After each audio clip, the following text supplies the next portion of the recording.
உபாகம் 8ஆம் அதிகாரம் 18ஆம் வசனத்தை நாம் இணைந்து கர்த்தருடைய நல்வார்த்தையை நாம் சேர்ந்து வாசிப்போம். உன் தேவனாகிய கர்த்தரை நினைப்பாயாக, அவரே உன் பிதாக்களுக்கு ஆணையிட்டு கொடுத்த தம்முடைய உடன்படிக்கையை உறுதிப்படுத்தும்படி இந்நாளில் உனக்கு உண்டாயிருக்கிறது போல ஐஸ்வர்யத்தை சம்பாதிக்கிறதுக்கான பலனை உனக்கு கொடுக்கிறார். ஒரு அற்புதமான வார்த்தை. ஆண்டவர் இங்கே தேவன் நல்லவர் என்பதை நம்ம ருசி பார்க்க எல்லா காரியங்களிலும் கர்த்தர் எப்படி நல்லவராக இருக்கிறாருன்னு காட்டுறார். இரக்கம் காட்டுறதுல அவர் நல்லவர், மன்னிக்கிறதில் அவர் நம்ம வாழ்க்கையில் அவர் நல்லவராக இருக்கிறார், நம்மளை சீர்படுத்துறதில் எவ்வளோ நல்ல தேவனாய் அவர் இருக்கிறார். பல காரியங்களை உனக்கு காண்பித்தேன். அதே போல் உங்களை சுகமாக்குவதிலும் அவர் எவ்வளோ நல்லவராக இருக்கிறாரு. ஏன்னா பல காரியங்களை நம்ம பல மாதங்களை போன வருஷத்துலேருந்து கவனிக்கிறோம். ஒவ்வொரு பகுதியிலும் ஆண்டவர் எப்படிலாம் நம்ம நல்லவன் ருசி பார்க்கலாம். உங்களையும் என்னையும் குறித்து கடவுள் நினச்சிருக்கிற எண்ணங்கள் ஒன்றை காட்டுது அவர் எவ்வளோ நல்ல தேவன் என்பதை. இப்போ கொஞ்ச நாட்களாக ஆண்டவர் நமக்கு ஒரு காரியத்தை உணர்த்தி காட்டுறார். மனுஷனுடைய வாழ்க்கையில் ரொம்ப அவசியமாய் உபயோகமாகிற ஒன்று பொருளாதாரம். இந்த பொருளாதாரத்தை கர்த்தர் நம்ம கைக்கு எப்படி கொண்டு வருவதுக்கு என்னெல்லாம் வழிகளை கர்த்தர் வச்சிருக்கிறார் என்பதை தேவனை நாம் அறிந்து கொள்ளும்போது, இந்த தேவன் நல்லவர் என்பதை கடவுள் நமக்கு செய்யும் இந்த பொருளாதார ஆசீர்வாதத்தில் கூட கர்த்தர் நல்லவர் என்பதை ருசிப்பதுக்கான வழிகளை தேவன் வைத்திருக்கிறார்.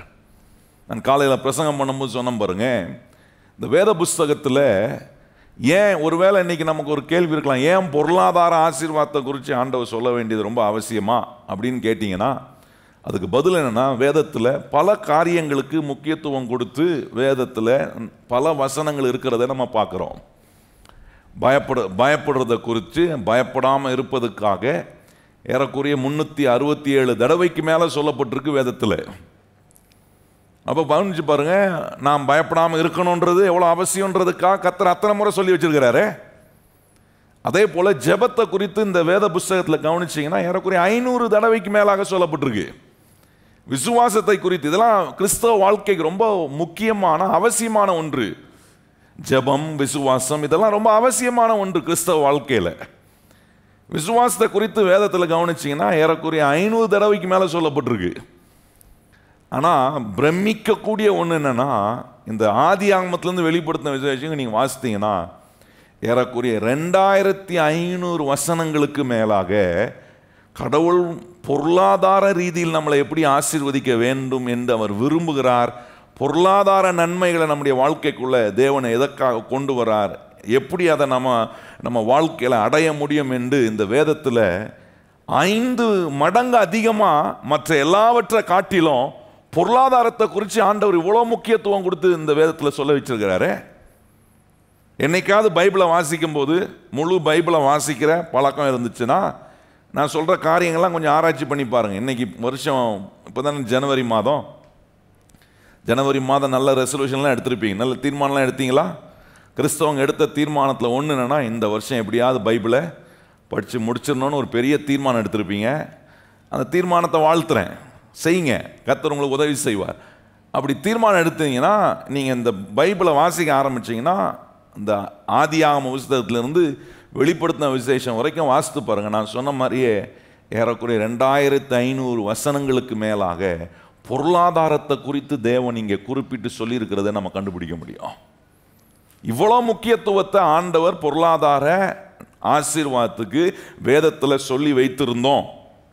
கிறிஸ்தவ மக்கள் ஆண்டவரை தேடி வரோம், ஆண்டவரை நம்புகிறோம், கர்த்தரை தெய்வமாக வைத்திருக்கிற நாம் இந்த வேத வசனத்தை தூக்கி சுமக்கிறோமே, இந்த வேத வசனத்தை வாசிக்கிறேனே, இந்த வேத வசனம் முக்கியத்துவத்தை காட்டியிருக்கிற காரியங்களில் என் வாழ்க்கை பலனடையலைனா நான் சொல்கிறேன், என் கவனத்தை கர்த்தர் எனக்கு நல்லவர் என்பதை ருசிப்பதுக்கு பொருளாதார ஆசீர்வாதத்தையும் என் வாழ்க்கைக்குள்ளே கொடுப்பது கர்த்தர் வச்சிருக்கிற வழியை நான் அறிந்து கொள்ளனா நான் சொல்கிறேன், நம்மளை போல ஒரு ஏமாளி வேறு யாருமே இருக்க முடியாது.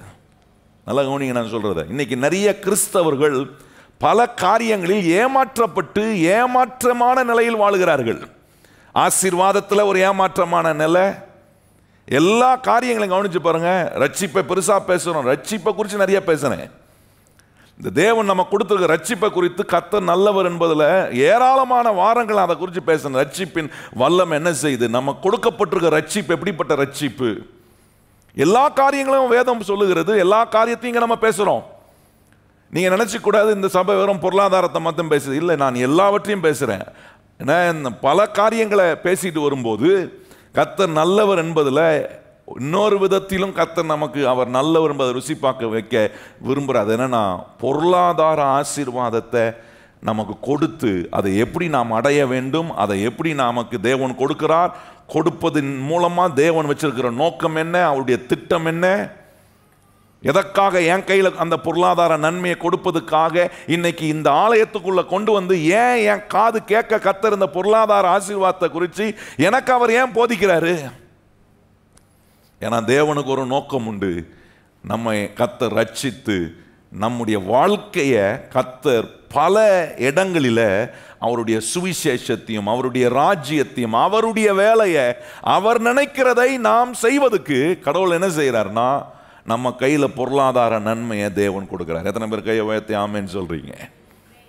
தேவன் நினைக்கிறதை செய்யக்கூடிய ஒரு உள்ளமா உங்க உள்ளம் இருந்துச்சுன்னா உங்களுக்கு நேராக பொருளாதார நன்மையை கர்த்தர் நிச்சயமா கொடுப்பதுக்கான எல்லா வழிகளையும் உங்களுக்கு காட்டுவார். நல்லா கவனிக்கணும். இன்னைக்கு கிறிஸ்தவ மக்கள் இந்த பொருளாதார ஆசீர்வாதத்தில் கொஞ்சம் கூட நாங்கள் தங்களுடைய மனதையும் இருதயத்தையும் தங்களுடைய கவனத்தை வேதத்துக்குள்ளே திருப்புறதில்லை. பொருளாதாரத்துக்காக எங்கெங்கேயோ போய் நிற்கிறாங்க. அவங்க உதவி செய்வாங்களா, இவங்க உதவி செய்வாங்களா, பொருளாதாரம் கொஞ்சம் நல்லா வர்றதுக்கு எங்கே போகலாம், எங்கே முதலீடு பண்ணலாம், உலகம் என்ன சொல்லுது, உலக தத்துவம் என்ன, எல்லாத்துக்கும் மனுஷன் இன்னைக்கு கவனம் செலுத்துகிறான். ஆனால் வேத புஸ்தகத்திலேயே கிறிஸ்தவ மக்களுக்கு ஆண்டவர் நம்ம கையில் கொடுத்துருக்க இந்த பரிசுத்தம் உள்ள வேத புஸ்தகத்தில் பொருளாதார ரீதியில் நாம் ஆசீர்வதிக்கப்படுவதற்கான வழிகளெல்லாம் சொல்லி வச்சிருக்கிறாரே. நான் வாஸ்தம் பாரு, நம்ம வாஸ்தம் இந்த வசனம் ரொம்ப அற்புதமாக சொல்லுது. உன் தேவனாகிய கர்த்தரை நினைப்பாயாக. எதுக்கு நினைக்கணும்? வெறும் என்னை ரட்சிக்கிற தேவன் நினைக்கிறது மாத்திரம் இல்லை, வெறும் என் பாவத்தை மன்னிக்கிற தேவன் நினைக்கிறது மாத்திரம் இல்லை, எனக்கு இதையும் அதையும் தருகிற தேவன் அதை மாத்திரம் நினைக்கிற ஆண்டவர் சொல்றாரு, உனக்கு ஐஸ்வர்யத்தை சம்பாதிப்பதுக்கான பலனை கொடுக்கிற கர்த்தராய் அவர் இருக்கிறார். நல்லா கவனிக்கணும். அதை ஆண்டவர் எனக்கு பலன் கொடுக்காம இந்த சரீரத்தை வச்சு நான் ஒன்றுமே செய்ய முடியாது. எத்தனை பேர் கையை உயர்த்தி ஆமென்னு சொல்கிறீங்க? இல்லை இல்லை, என் சாமர்த்தியத்தில் நான் நடத்திட்டு வந்துடுவேன்னா அது கொஞ்சம் திக்கு முக்காடி அப்புறம் உட்காந்துருவீங்க. ஆனால் கர்த்தர் உங்களுக்கு கொடுக்குற பலனில் நீங்கள் உங்கள் காரியங்களை கவனம் செலுத்தி கர்த்தர் மேலே, கர்த்தர் எப்படி அந்த பலனை ஏன் கொடுக்குறாரு நல்லா கவனிங்க. வேதம் சொல்லுகிறது ஐஸ்வர்ய ஆண்டவர் இங்கே வசனம் சொல்லலை, ஆண்டவர் கொண்டு மூட்டை மூட்டையாக உனக்கு என்ன ஐஸ்வர்யத்தை கொண்டு வந்து மடியில் போடுவாருன்னு சொல்லலை. ஆனால் வேதம் சொல்லுகிறது அதை சம்பாதிப்பதுக்கான பலனை கர்த்தர் கொடுக்குறாரா. அப்போ எப்படி கொடுக்குறாரு, ஏன் எனக்கு அந்த பலனை கொடுக்குறாரு? ஏன்னா வேதம் அங்கேயே பதில் சொல்லுது. ஏன்னா ஆண்டவர் சொல்றாரு, நம்முடைய முற்பிதாக்களோடு செய்த உடன்படிக்கையை தேவன் நிறைவேற்றுவதற்காக தம்மை நம்புகிற கர்த்தருடைய பிள்ளைகள் ஒவ்வொருவருக்கும் அவர் பலன் கொடுக்கிறாரா. எல்லாவற்றையும் நம்முடைய வாழ்க்கையில நாம் அடைவதற்கு தேவ பலன் இல்லாம நம்மால ஒண்ணுமே செய்ய முடியாது. கையை சொல்லுங்க, தேவ பலன் இல்லாம ஒண்ணுமே செய்ய முடியாது. அதுதான் பவுல் சொல்றாரு, என்னை பலப்படுத்துகிற கிறிஸ்துவினாலே. எத்தனை பேர் கையை சொல்லுங்க, என்னை பலப்படுத்துகிற கிறிஸ்துவினாலே எல்லாவற்றையும் செய்ய. அதுதான் ஆண்டவர் சொல்ல, பலன் தரம்பா, பணம் கொடுக்குறேன்னு சொல்ல, வா வா சர்ச்சைக்கு வா, உனக்கு மூட்டை மூட்டையா பணம் கொடுக்குறேன் அப்படி சொன்னா இன்னைக்கு கூட்டம் குமிஞ்சிடும். தெரியுமா உங்களுக்கு? இந்த பாஸ்டர் என்ன பணம் கொடுக்குறாரு, அந்த பாஸ்டர் பிரியாணி போடுறாரு, இந்த பாஸ்டர் துணி கொடுக்குறாருன்னா அது கூட்டம் வந்துடும். ஆண்டவர் பலன், ஆமா பெருசா சொல்லிட்டாரு, ஆண்டவர் பலன் கொடுக்குறாரா. ஆனா பவரை இங்கே தாங்க இருக்கு. தேவன் கொடுக்கிற பலனை பெறக்கூடிய பாத்திரமானா நீங்க மாறிட்டீங்கன்னா, நான் சொல்றேன், எல்லா நன்மையும் உங்க வாழ்க்கைக்குள்ள தேவன் கொண்டு வர அவர் அற்புதமான வல்லமையான தேவனா இருக்கிறார். சொல்றாரு, முற்பிதாக்களோடு செஞ்ச. நம்முடைய முற்பிதாக்கள் யாரு?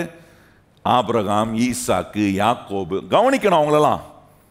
வேதத்தில் அவங்க சம்பவங்களை ஏன் சொல்லப்பட்டிருக்கு? அது நம்முடைய படிப்பினைக்காக எழுதி வைக்கப்பட்டிருக்கிறது. ஏதோ சும்மா கதையா படிச்சுட்டு போயிடக்கூடாது. ஓ ஆபிரகாம் ஒருத்தர் இருந்தாரோ, பெரிய ஆளா இருந்தார் போல இதுப்பா, சீமானுன்றாங்க, பல யுத்தங்களை ஜெயிச்சாருன்றாங்க. வெறும் கையா வந்தான். ஆண்டவர் சொன்னதை நம்பி தான் இனத்தை விட்டு, தன் தகப்பனை வீட்டை விட்டு, தன் சொந்த இடத்தை விட்டு வந்தான். கடவுளான கதையா படிச்சுட்டு போனா அது வெறும் கதை தான். ஆனா இங்க வேதம் சொல்லியிருக்கிறது, ஆபிரகாமுக்கு செய்த அதே தேவன் எனக்கும் செய்ய அவர் உண்மை உள்ளவராயிருக்க. எத்தனை பேர் அப்படி நம்புறீங்க? ஆபிரகாம ஆசீர்வதித்திருப்பார்னா, நான் ஆபிரகாமுடைய பிள்ளையா இருக்கிறேனே, இயேசு கிறிஸ்துவின் மூலமா நான் இப்போ ஆபிரகாமுடைய சந்ததியா கர்த்தர் என்ன மாத்திருக்கிறாரே. கவனிக்கணும், ஆண்டவர் ஆபிரகாமோடு எப்படி உடன்படிக்கை செய்தார்? ஒரு ஜீவனை பலி செலுத்தி, அந்த ஜீவனை ஒரு அடையாளமா வச்சு ஆண்டவர் ஆபிரகாமோட பலி செலுத்துறார்.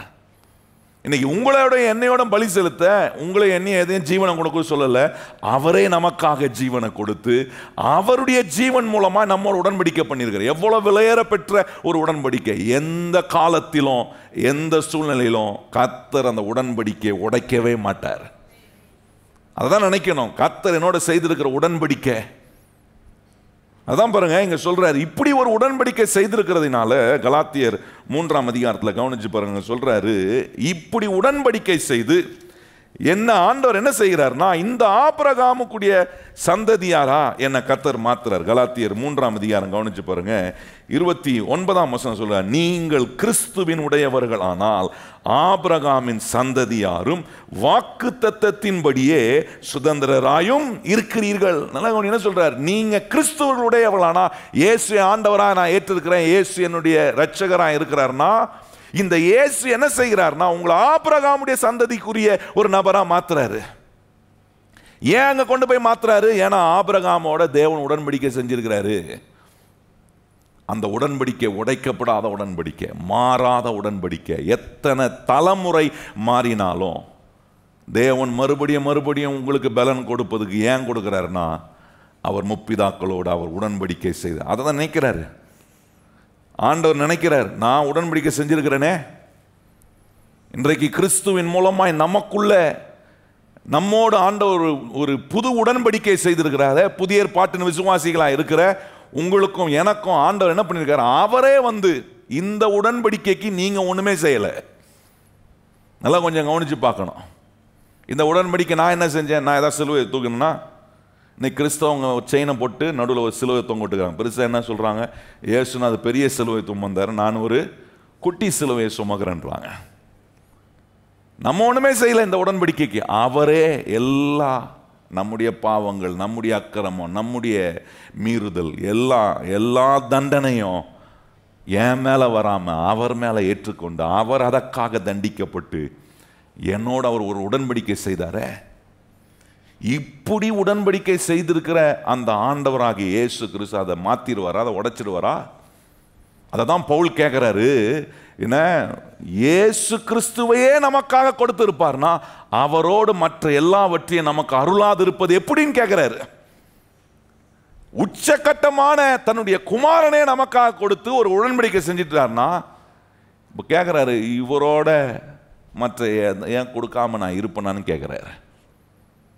அதுதான் நம்ம இன்னைக்கு நம்பணும். நான் உன்னை விசுவாசிக்கிறேன், என்னோட ஒரு தேவன் உடன்படிக்கை செய்திருக்கிறேன். அந்த உடன்படிக்கை செய்திருக்கிற தேவன் சொல்றாரு, நான் உனக்கு பலனை கொடுக்குறேன். கையை சொல்லுங்க, கர்த்தர் எனக்கு என்ன கொடுக்குறாரு? சோர்வின் நேரத்தில் பலன் உண்டாகும். தோல்வியின் நேரத்தில் இந்த பலன் உங்களை என்ன பண்ணணும்னா, தோல்வியிலிருந்து வெற்றி அடைவதற்கான வழிகளை உங்கள் வாழ்க்கையில் உண்டாக்கும். இந்த பலன் இன்னொன்னையும் செய்து ஐஸ்வர்யத்தை சம்பாதிப்பதுக்கான பலனை கர்த்தர் உண்டு பண்றாரு. தாவீது கொடுத்தாரு பாருங்க. தாவீதுக்கு கர்த்தர் பலனா இருக்கலாம். நிறைய இடத்துல இந்த தாவீது, நீங்க தாவீது எழுதின சங்கீதங்கள்லாம் வாசித்து பாருங்க, பெரும்பாலான தாவீதுடைய சங்கீதத்தில் நீங்க கவனிச்சீங்கன்னா ஒரு வார்த்தை ரிப்பீட் ஆகிட்டே இருக்கும். அந்த வார்த்தை என்னன்னா, என் பலனாகிய கர்த்தாவே உம்மை நான் ஸ்தோத்தரிக்கிறேன், உம்மில் நான் அன்பு. இந்த வார்த்தை, இந்த தேவனுடைய பலன் அவனுக்கு எவ்வளவு பெரிய ஒரு அனுகூலமா இருந்ததுன்றதை உணர்ந்து அதை மறுபடியும் சொல்றான் பாருங்க. அவன் இருதயம் தேவ பலனை சார்ந்திருந்தது. இன்னைக்கு என் இருதயம் எதை சார்ந்திருக்கு? என் சாமர்த்தியத்தை, என் திறமையை சார்ந்திருக்கா? நல்லா கவனிங்க. திறமைகளை கர்த்தர் நம்ம கொடுக்குறாரு, என்ன நல்ல நம்மளை ஸ்கில்ஃபுல்லான ஆட்களாக கர்த்தர் மாத்திரம். ஆனாலும் ஒரு நாளும் அதை நான் சாரல, என் இருதயம் கர்த்தருடைய பலனையே சார்ந்திருக்கு. எத்தனை பேர் கையை வச்சு சொல்லுங்க, என் இருதயம் என் வாழ்க்கை கர்த்தருடைய பலனை மாத்திரம்தான் சார்ந்திருக்கு.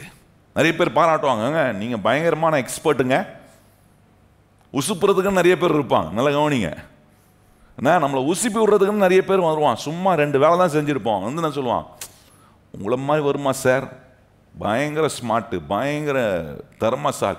உடனே பிசாசு வருவான், பாரு நீ எது கடவுள்லாம், நீ கடவுள் பலன்லாம் எதுக்கு, நான் உனக்கே எல்லாம் சாமர்த்தியம் இருக்குது, எல்லா திறமை பாரு, எத்தனை பேர் உன்னை பாராட்டுறாங்க. அது எதுக்குன்னா, உசுப்பி நம்ம இருதயம் கர்த்தருடைய பலனை சார்ந்து கொள்ளாம இந்த வீண் புகழ்ச்சி, இந்த வீணான காரியங்கள் மேலே கண்ணு போச்சுன்னா, நான் சொல்கிறேன், தேவன் கொடுக்கிற பலனை நான் என் வாழ்க்கையில் முக்கியப்படுத்தலை. இங்கே இந்த தேவ ஜனங்களுக்கு ஆண்டவர் உன்னை முக்கியப்படுத்துகிறார்.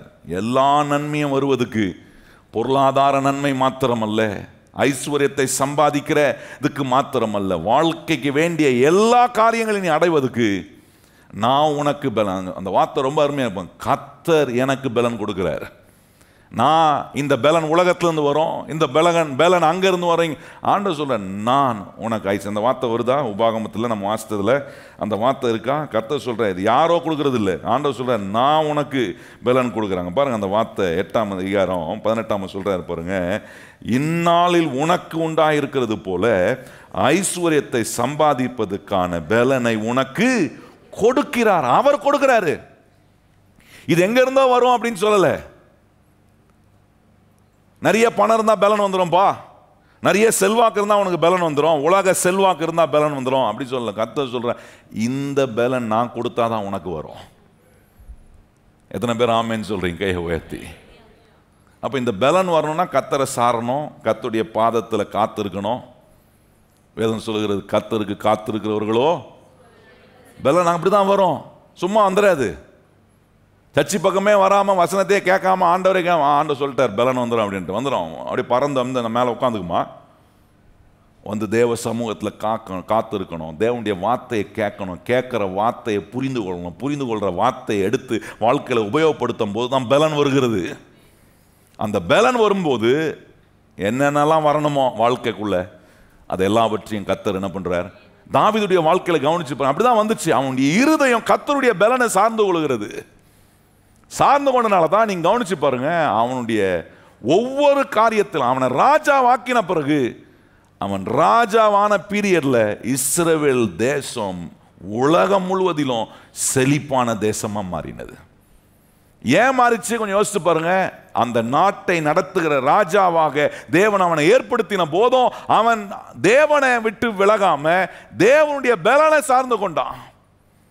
ஒவ்வொரு முறையும் தேவனுடைய பலனை சார்ந்து கொண்டான். தன்னுடைய பலவீனத்தை சில நேரத்தில் ஆண்டவர் சுட்டி காட்டும் போது, ஆண்டவரே என்னை மன்னித்து எனக்கு உம்முடைய பலனை தாரணும் பற்றி கொள்றான். ஆண்டவரே தவறுகளை செய்கிறான். நாத்தான் தீர்க்கதரிசி வந்து அவனுடைய தவறுகளை குற்றி காண்பிக்கிறான். உடனே மனம் திரும்பி, ஆண்டவரே எனக்கு உம்முடைய பலன் வேண்டும், நான் உம்முடைய பிள்ளையா இருக்கணும், நீர் என்னை விட்டு விலகக்கூடாது, உம்முடைய பிரசனம் என்னை விட்டு விலகிடக்கூடாது ஆண்டவரே.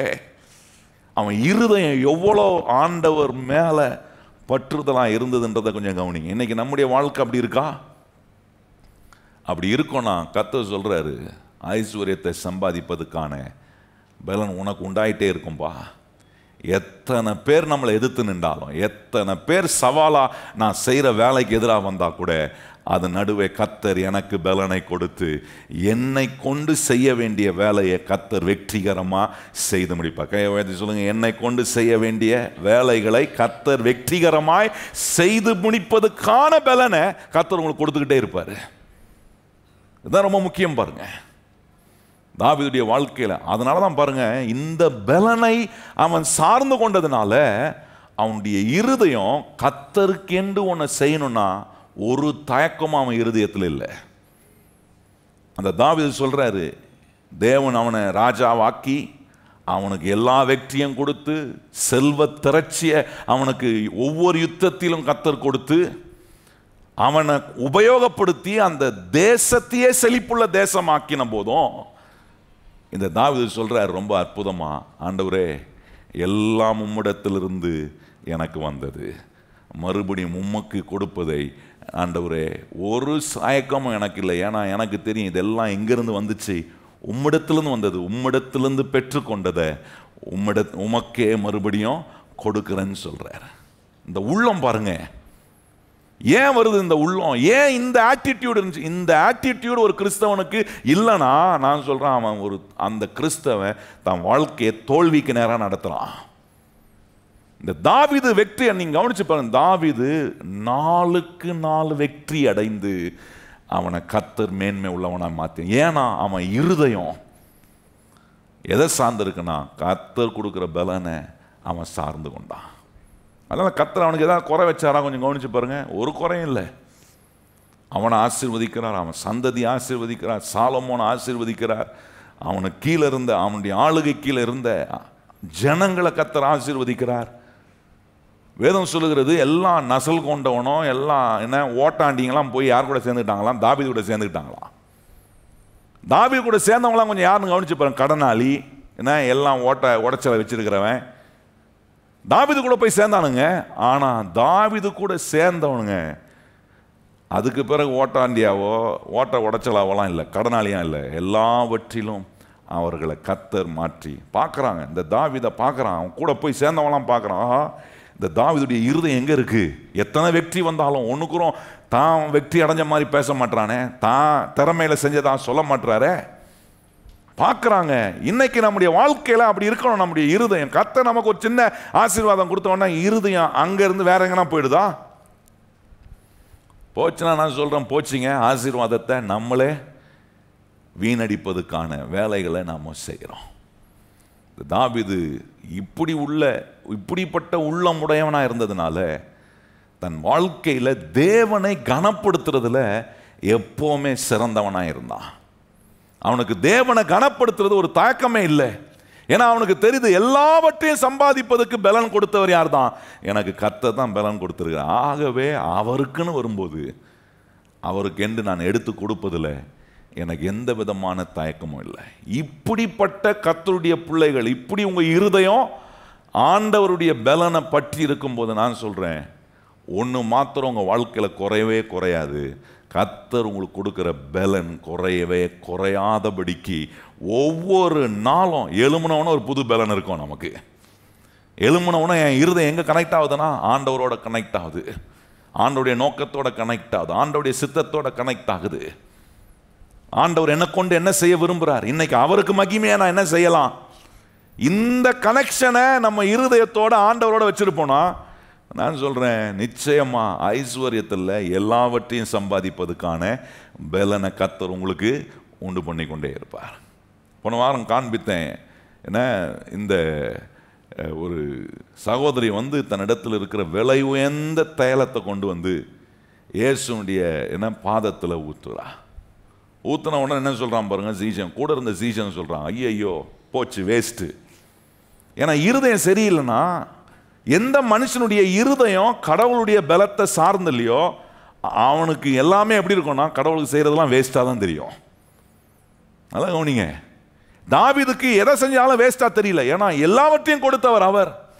இந்த சகோதரி கொண்டு போய் தன் விலை உயர்ந்த தைலத்தை ஊற்றுறான். அவளுக்கு தெரியுது இயேசுநாதர் தான் எனக்கு சிறந்தவர், இந்த இயேசுநாதருக்கு இன்னும் எதெல்லாம் பெஸ்ட்டாக எல்லாம் என் வாழ்க்கையை மாற்றினாரே இவர், என்னை உலகம் ஒதுக்கின போது என் வாழ்க்கையை மாற்றினவரே இவர்.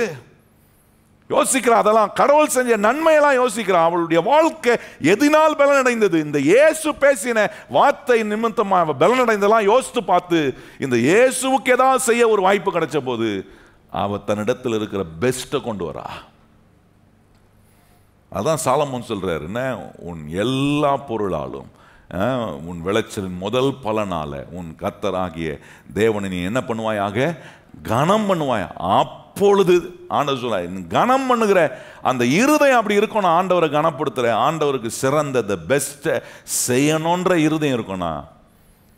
அப்பொழுது கர்த்தர் சொல்றார், எல்லாம் நிரம்பி வழியும், காலியாகாது, எல்லாம் நிரம்பி அமுக்கி குலுக்கி சரிந்து விழும்படி மனிதர்கள் கொண்டு உங்கள் மடியில் போடுவாங்க. அது அப்படியே அமுக்கி குலுக்கி சரிந்து ஓடும்.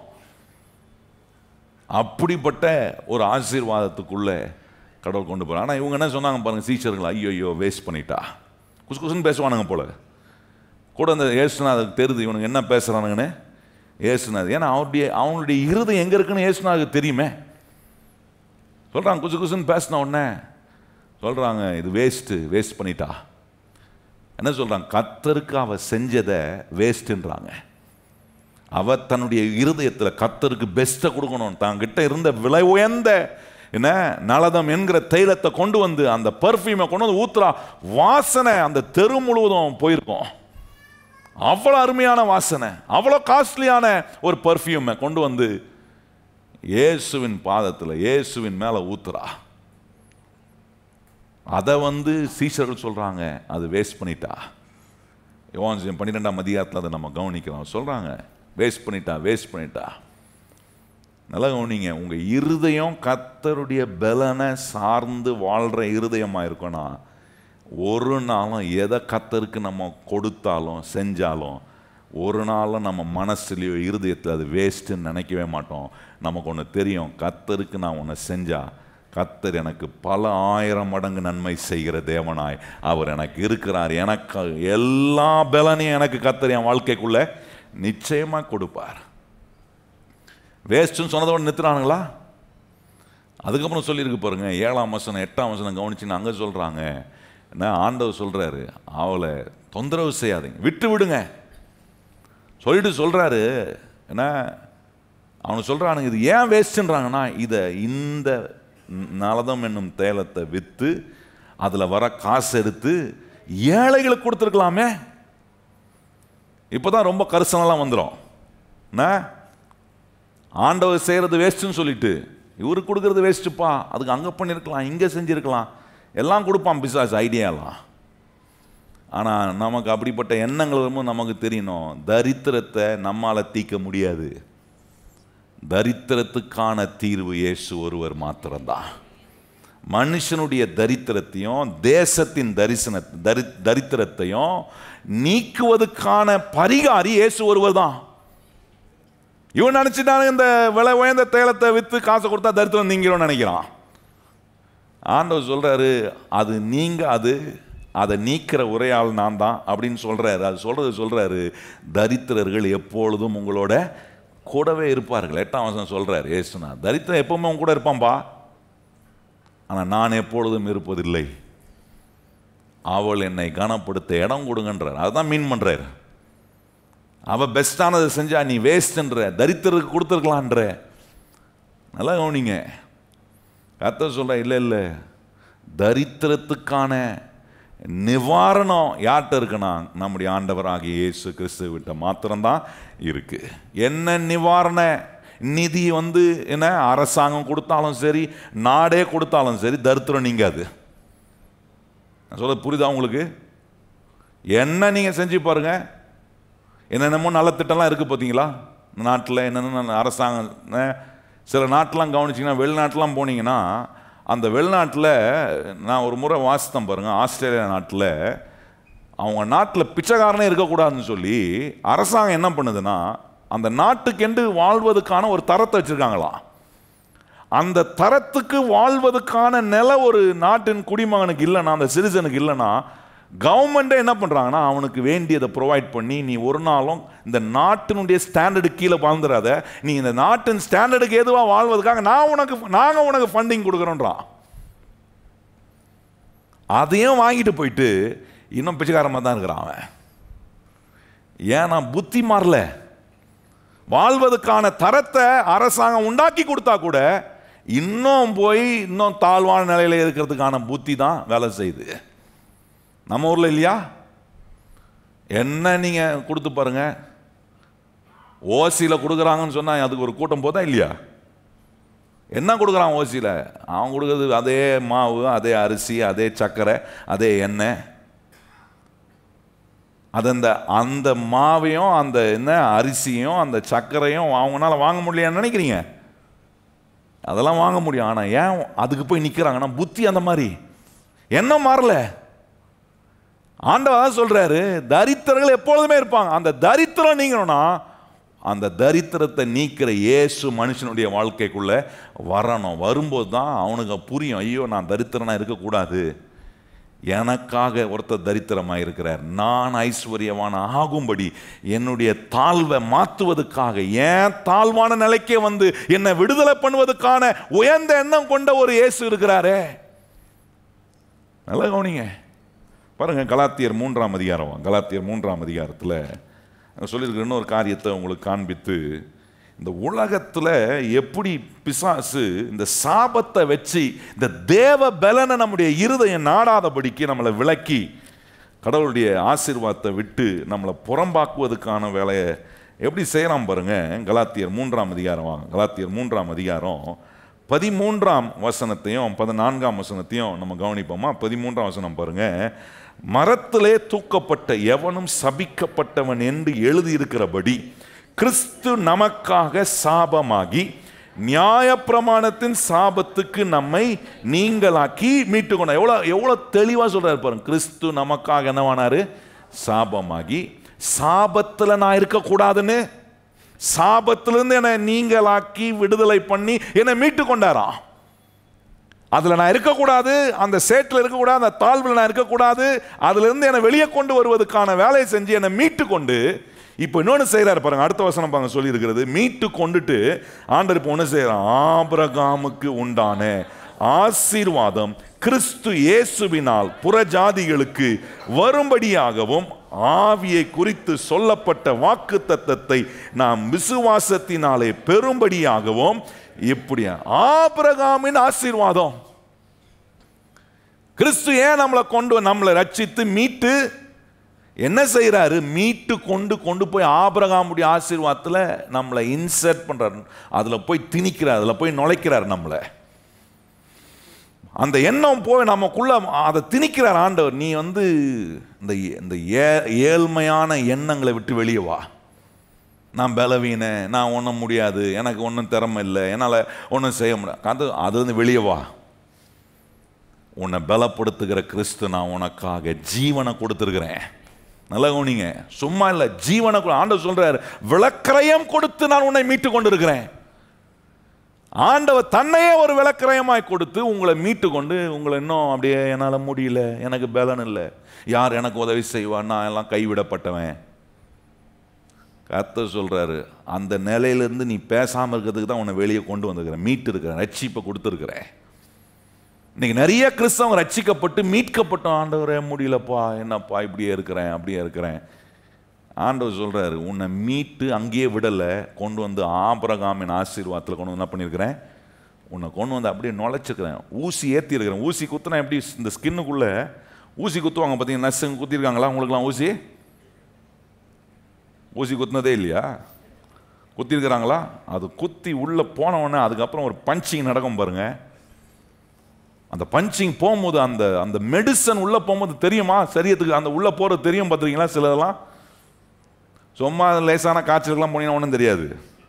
நான் சொல்ல நல்லா புரிஞ்சுங்க. சில என்ன ஒரு வேதனையான பாடுகள் வியாதின்னு போனீங்கன்னா அவன் அந்த ஆன்டிபயோட்டிக்லாம் ஏற்றுவாங்க. ஏற்றும் போது அது போகிறதே கஷ்டமாக, இந்த வெயினில் போடுவாங்க பாருங்கள், அது சில மெடிசன்லாம் போகிறதுக்கு கஷ்டமாக இருக்கும். அதை அமுக்கும் போது அது உள்ளம் போகும் பாருங்கள், இன்செர்ட்மா ஒரு வலி, ஒரு பரட்டி எடுக்கும். கர்த்தர் சொல்றார், உன்னை மீட்டு கொண்டு ஆபிரகாமுடைய ஆசீர்வாதத்துக்கு உள்ள போ, உன்னை பிரட்டி எடுக்கும். அப்படியே ஒரு மாதிரி உன் மனசை மாற, என்ன இதெல்லாம் நிஜமா, இப்படி ஆகுமா?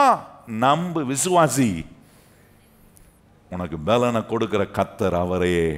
என்னை பலன் கொடுத்து என்னை எல்லாவற்றையும் அடைய வைக்கக்கூடிய தேவன் அவர் ஒருவர். சொல்றார், ஆபிரகாமுடைய ஆசீர்வாதத்தில் கொண்டு வந்து இணைச்சிருக்கிறேன்.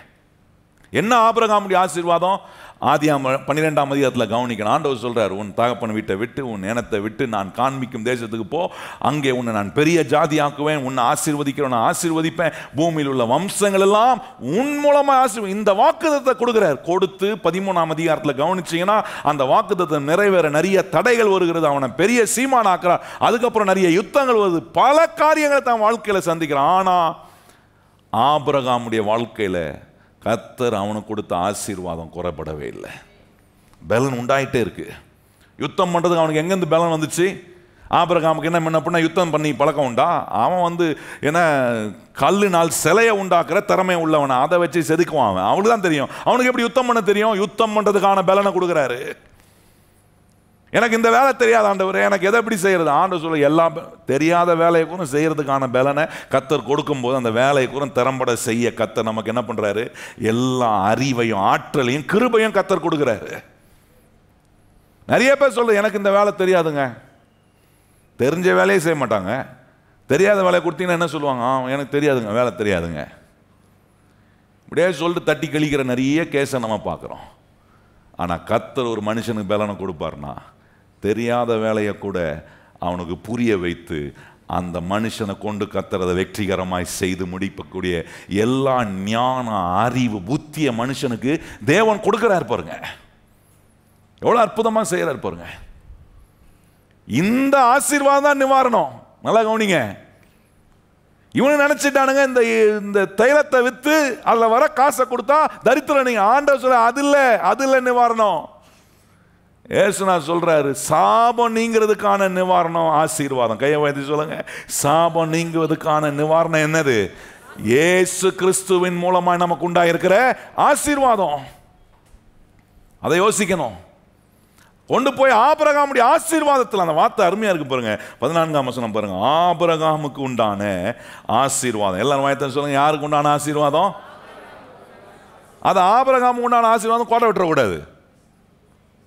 ஆபிரகாமுக்கு என்ன ஆசீர்வாதம் சொல்லியிருக்காரோ அது எனக்குரிய ஆசீர்வாதம். ஏன்னா இயேசு கிறிஸ்து எனக்கான விளக்கரயத்தை கொடுத்து என்னை கொண்டு போய் எங்க சேர்க்கிறாருன்னா, ஏற்கனவே ஆபிரகாமுக்கு சொல்லி உடன்படிக்கை செஞ்சு வச்சிருக்காரு பாருங்க. அந்த ஆசீர்வாதத்தை நாம் பெறும்படி அந்த பலனை கர்த்தர் எனக்கு கொடுப்பதுக்கா கொண்டு போய் அங்க இணைக்கிறாரு. ஆனா இந்த ஆசீர்வாதத்துக்கு எதிராக வேலை செய்யறது சாபம்.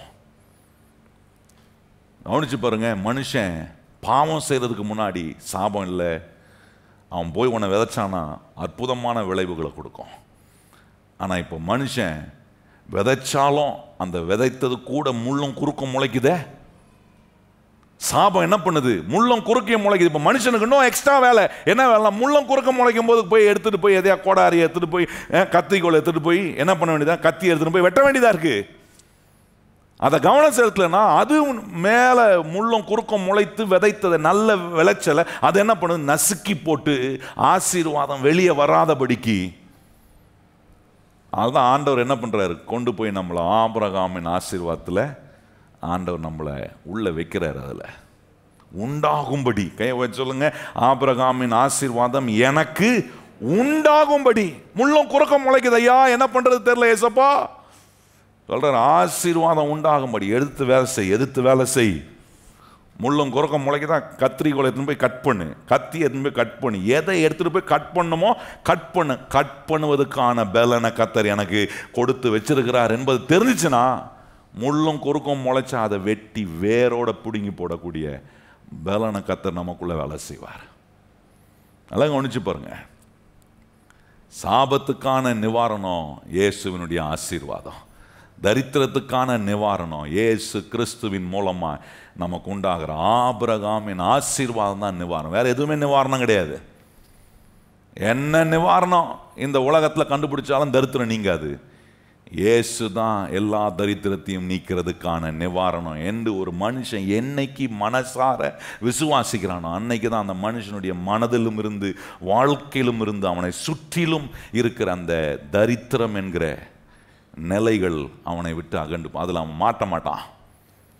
அந்த முள்ளு போய் அவனை நெருக்க முடியாது. அந்த முள்ளு போய் அவனை அவனை அவனை கசந்து கொள்ளும்படி செய்ய முடியாது. அது வந்துச்சு, அந்த முள்ளு எலும்பிச்சு நான் வெட்டுவான். ஏன்னா அவனுக்கு தெரியும், இல்லை சாபத்துக்குரியவன் அல்ல, நான் கர்த்தரின் ஆசீர்வாதத்துக்கு சொந்தக்காரன். கையை வச்சு சொல்லுங்க, நம்ம யாரு? கர்த்தரின் ஆசீர்வாதத்துக்கு சொந்தக்காரர்கள் நாம். ஒரு நாளும் அப்படியே போய் சோர்ந்து போய் இருந்துடக்கூடாது. ஒவ்வொரு முறையும் கர்த்தருடைய ஆலயத்துக்கு பலன் கொடுக்குறாரே. நாளைக்கு வேலைக்கு போனோம் பாருங்க, போகும்போது எப்படி போனோம்? அப்படியே சொங்கி மாதிரி போகக்கூடாது. ஏன் தான் வேலை வச்சுக்கிறானுங்களே, எவன் கண்டுபிடிச்சானு தெரியலையா வேலையை அப்படின்னு போனீங்கன்னு வச்சுக்கோங்க, முள்ளு குத்தம். ஒரு நாள் குத்தம், திங்கக்கிழமை குத்த ஆரம்பிக்கும், செவ்வாய்க்கிழமை இன்னும் கொஞ்சம் ஆழமாக உள்ளே இறங்கும், அப்புறம் புதன்கிழமை பார்த்தீங்கன்னா முள்ளு குறுக்கம் சேர்ந்துடும் கூட. உங்களோட சேர்ந்து 2 பேர் வந்துடும். ஆமாயா எவன் கண்டுபிடிச்சான்னு தெரியல வேலையை என்ன பண்ணுறது கூட 2 பேர் ஜால்ரா போடுறதுக்கு வந்துடும். அது முள்ளும் குறுக்கம் மாதிரி.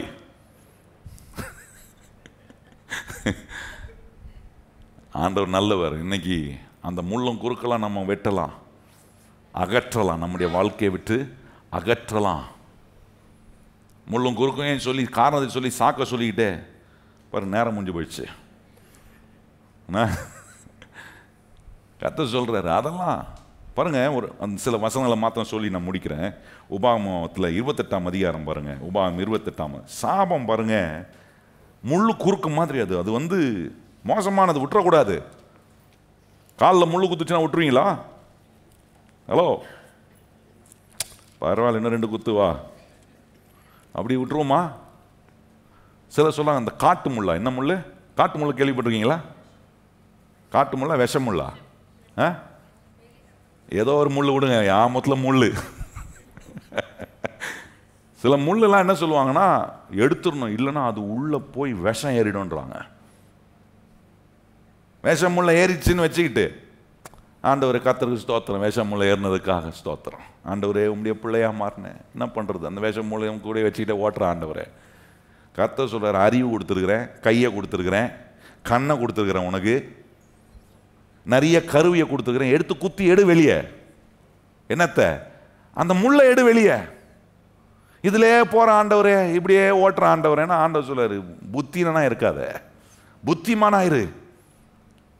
முள்ளும் குறுக்கம் முளைக்குதா, அதை நம்ம வாழ்க்கை விட்டு அகற்றுவதற்கான பலனை கர்த்தர் நமக்கு கொடுக்கிறாரு. நம்மோட உடன்படிக்கை செய்த தேவன் அதை நினைப்பூட்டுறாருன்னா கொஞ்சம் கவனிங்க. பாருங்க 33ஆம் வசனத்தை கவனிச்சு பாருங்க. அங்கே சொல்லியிருக்கு, உபாகமம் 28ஆம் அதிகாரம் 33ஆம் வசனம் பாருங்க. உன் நிலத்தின் கனியையும் உன் பிரயாசத்தின் பலனையும் நீ அறியாத ஜனங்கள் புசிப்பார்கள். நீ சகல நாட்களும் ஒடுக்கப்பட்டு நொறுக்கப்பட்டும். இது என்ன ஆசீர்வாதமா? இது ஆசீர்வாதமா? நீ விதப்ப, நீ அங்க சொல்லியிருக்கு, என்ன சொல்றாரு? நீ சகல நாளும் ஒடுக்கப்பட்டும் நொறுக்கப்பட்டும் இருப்பாய். கர்த்தருக்கு ஸ்தோத்திரம் ஆண்டவரே, நொறுக்கப்படுறேன், ஒடுக்கப்படுறேன் இப்படி சொல்லி எவ்வளவு நாள் ஸ்தோத்திரம் பண்ணுவீங்க? இதே மாதிரி இதுக்காக எத்தனை நாள் ஸ்தோத்திரம் பண்ணுவீங்க? நம்மளுக்கு 2 நிமிஷம் கூட ஸ்தோத்திரம் பண்ண மாட்டாங்க இந்த மாதிரி பாடெல்லாம் போனா. அடுத்த சொல்றாரு பாருங்க, அதோட நின்றுச்சா? அங்க சொல்றாரு பாருங்க, அடுத்த 38ஆம் வசனம் கவனிச்சு பாருங்க. அங்க சொல்றாரு, மிகுந்த விதைகளை வயலுக்கு கொண்டு போவாய், கொஞ்சம் அறுப்பாய், வெட்டுக்கிளி அதை சொல்ற. நிறைய விதைப்ப, ஆனா கொஞ்சமா. அது ஆசீர்வாதமா? முள்ளு குறுக்கு முளைக்குது, வெட்டுக்கிளி வருது. அதெல்லாம் நம்ம கடவுள் நம்ம கொடுத்துருக்கிற பலனை வச்சு மேற்கொள்ளணுங்க. இது என்னுடைய வளர்ச்சியை, என்னுடைய ஆசீர்வாதத்தை, என்னுடைய பொருளாதார நன்மையை நான் அடைய முடியாதபடிக்கு எதெல்லாம் எனக்கு எதிராக அதை நான் நிர்மூலப்படுத்தணும். பரவாயில்ல, ஆண்டவர் இந்த முள்ளை எனக்கு ஏதோ லெசன் கற்றுக் கொடுக்கறதுக்காக குத்த விடுறாரு. சில கிறிஸ்தவ மேதாவிலாம் இருப்பாங்க சொல்றது, கர்த்தர் இந்த முள்ளை எனக்கு வச்சிருக்கிறாரு. சில சொல்ல, என் புருஷன் எனக்கு ஒரு முள், என் மனைவி எனக்கு ஒரு முள். ஆமாம், அதுக்கு தான் உங்களை கணவன் மனைவி ஆக்கியிருக்காரு, அவங்கள முள்ளா வச்சு உங்களை குத்துறதுக்கு. ஏன் ஆண்டவருக்கு அப்படி தான் குத்த தெரியுமா? நேராக குத்த தெரியாதா? ஆண்டவர் நான் இன்டைரக்டாக தான் குத்த தெரியுமா அவருக்கு? இதெல்லாம் இந்த மாதிரி புத்தீனமான காரியங்கள்லாம் மனசுக்குள்ள கொண்டு போகக்கூடாது. முள்ளும் குறுக்கும் முளைக்குதா சொல்ற. சாபம் என்ன பண்ணுது? முள்ளும் குறுக்கையும் முளைக்குது. ஆசீர்வாதம் என்ன பண்ணுது? முள்ளையும் குறுக்கியும் உடைத்து அந்த வேரோட புடுங்கி போகக்கூடக்கூடிய வல்லமையை ஆசீர்வாதத்தில். அதுதான் சொல்றாரு. அந்த ஆசீர்வாதம் என்ன? கர்த்தர் சொல்றாரு, நான் உனக்கு ஐஸ்வர்யத்தை சம்பாதிப்பதுக்கான பலனை கொடுக்குறேன். நான் நீ எல்லாவற்றையும் அடைவதற்கான பலனும். அதான் ஆசீர்வாதம். தேவன் ஒரு மனுஷனுக்கு பலன் கொடுக்கிறார் பாருங்க, அது ஆசீர்வாதம், ஒரு பவர். அந்த பவரை வச்சு முள்ளும் குறுக்கையும் நம்ம வாழ்க்கையில நாசம் பண்ணணும், அதை எடுத்து விடணும், அதை வேரோட பிடுங்கி எறியணும். அதை செய்யும் போது தான் நான் சொல்றேன், கர்த்தருடைய பிள்ளைகளை வாசித்து பாருங்க. நீங்க 38ஆம் வசனம் 39ஆம் வசனம் வாசித்து பாருங்க. என்ன சொல்றாரு? திராட்சை தோட்டங்களை நட்டி பயிரிடுவாய், ஆனாலும் நீ திராட்சை ரசம் குடிப்பதும் இல்லை, திராட்சை பழங்களை சேர்ப்பதும் இல்லை, பூச்சி அதை என்ன சொல்ல பாருங்க. எல்லாம் பண்ணுவேன், பழம் தெரியும், ஆனால் சாப்பிட முடியாது. இது என்ன ஆசீர்வாதம்? நல்லா உழைக்கிறேங்க, 8 மணி நேரம் உழைக்கிறேன், 12 மணி நேரம் உழைக்கிறேன், போய் கஷ்டப்பட்டு செய்கிறேன், ஆனால் ஒன்றும் வரமாட்டுது, ஊதியம் வரமாட்டுது, ஏமாத்திடுறான் என் ஊதியத்தை. கர்த்தர் சொல்ல, முள்ளும் குறுக்கும் முளைக்கிற வரைக்கும் அமைதியாக விட்டுட்டேன், இனிமையாவது நான் உனக்கு கொடுக்குற பலனை வச்சு அந்த முள்ளும் குறுக்கையும் உடைய, அதை அகற்று, வெட்டணும். சில காரியங்கள்லாம் முள்ளும் குறுக்கையும் வெட்டணும். நான் சொல்கிறதெல்லாம் புரிஞ்சுங்க, வேறு எதையும் போய் வெட்டின்னு கூடாது. பாஸ்டர் சொல்லிட்டார் வெட்டு, இன்னைக்கு சொல்லிட்டார், பாஸ்டரே பர்மிஷன் கொடுத்துட்டார். இதுக்கு பாஸ்டர் வேறு எழுதுப்பாங்க நிறைய விஷயத்தில். முள்ளம் உங்க ஆசீர்வாதத்தை தடுக்கிற முள்ளம் குறுக்கம் இருக்கே, அதை எடுக்கிறது கவனம் இல்லை. அது நல்லா குத்துட்டோம். வீட்டில் சொல்ல நல்லா சொல்லுங்க, நல்லா சொல்லுங்க, நல்லா சொல்லுங்க. யாருக்கு சொல்றது? கர்த்தர் நமக்கு சொல்றாரு. அதெல்லாம் நம்ம கவனிச்சு ஆண்டவருடைய பிள்ளைகளா பல காரியங்களை சரி செய்யும் போது, நான் சொல்றேன் கர்த்தருடைய பிள்ளைகளை, இந்த முள்ளும் குறுக்கும் இயேசுநாதருடைய தலை மேல வைக்கப்பட்டது.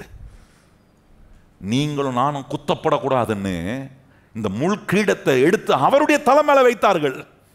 யோவான் சுவிசேஷம் 19:2 கவனிச்சு பாருங்க, சொல்லி இருக்கு, அந்த முள்கிடத்தை எடுத்து இயேசுநாதருடைய சிரசின் மேல் வைத்தாங்க. ஏன்னா அந்த முள் உன்னை குத்தக்கூடாது என்பதுக்காக அந்த குத்தலாம் அவர் வாங்கிக்கிட்டாரு. கர்த்தர் சொல்றாரு, நான் உனக்கு கொடுக்குற ஆசீர்வாதம் என்கிற அந்த பலனை வச்சு முள்ளையும் குறுக்கையும் அகற்றும் வாழ்க்கையை விட்டு. நல்லா கவனிங்க கர்த்தருடைய பிள்ளைகளே, கர்த்தர் சொல்றாரு, நம் நிமித்தம் அவர் தரித்திரமாய் அவர் நிமித்தம் நாம் ஐஸ்வர்யவான்கள் ஆவதுக்கான வேலைகளை உங்களுக்காக எனக்காக செய்திருக்கிற ஒரே தேவன் ஆண்டவராகிய இயேசு ஒருவர் மாத்திரம்தான். யார் செய்வா? யோசித்து பாருங்க. உங்களை ஆசீர்வாதமாக்குறது யாராவது ஒருத்தர் செய்வாங்களா? இப்படி முள்கிடத்தை வாங்கி அவங்க மேலே குத்துறதுக்கு இடம் கொடுத்துப்பாங்களா?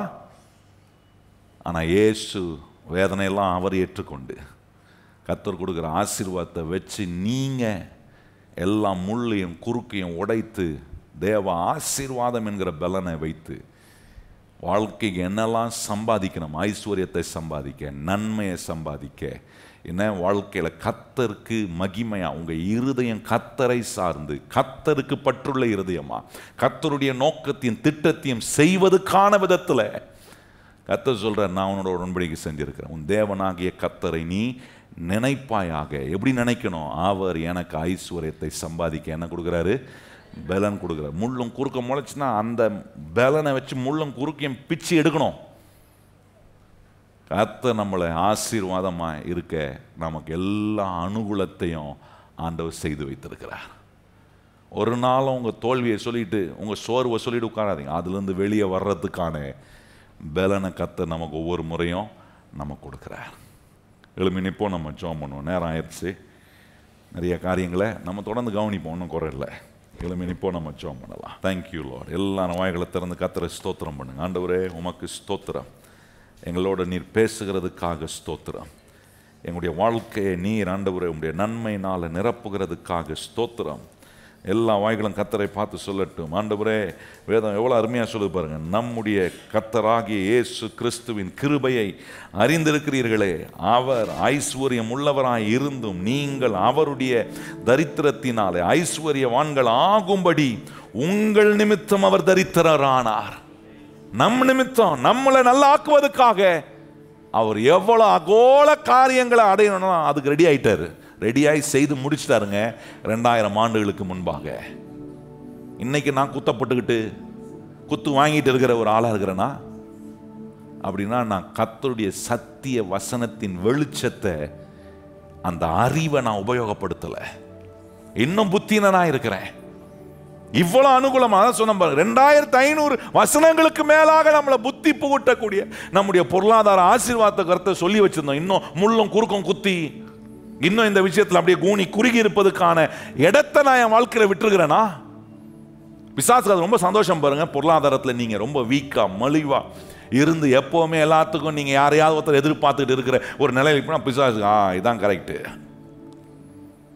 கர்த்தர் சொல்ல, இல்லை இல்லை, போதுமானதுக்கும் மிக அதிகமான விதத்தில் நான் உன்னை ஆசீர்வதிக்கிற தேவன். எத்தனை பேர் கையை வாய்ச்சி சொல்ல, போதுமானதுக்கும் இன்னைக்கு இருக்கிறதுக்கு மாத்திரம் இல்லை, இந்த மாசத்துக்கு மாத்திரம் இல்லை, அதை காட்டிலும் போதுமானதுக்கும் மிகவும் அதிகம். ஆண்டவர் செய்கிற அற்புதத்தெல்லாம் கவனிச்சு பாருங்க.